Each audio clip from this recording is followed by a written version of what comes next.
les mines tuent de façon indiscriminée. Les mines ont fait énormément de dégâts en Casamance.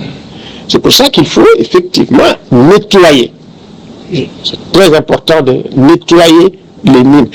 En réalité, c'est ce qu'on peut considérer comme ce qui reste des conflits.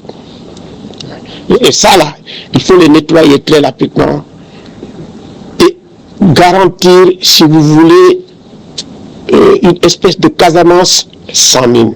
Ça doit être un objectif qui doit mobiliser à la fois l'État, mobiliser les populations casamançaises, toute tendance et toute confrérie confondues.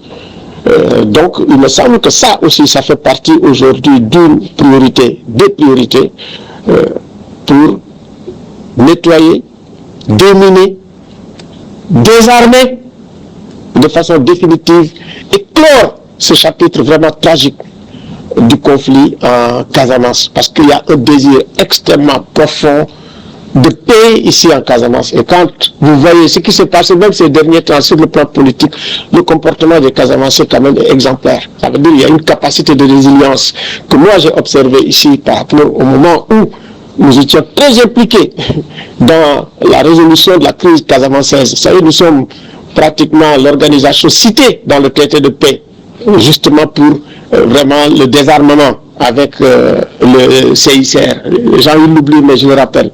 C'est important qu'on continue toujours vraiment ce travail pour faire en sorte effectivement que ce chapitre soit définitivement clos, que les séquelles effectivement de ce chapitre que sont les mines antipersonnelles, que ça soit également un chapitre qui doit être définitivement tourné par vraiment une bonne campagne anti-mine ici en Casamance.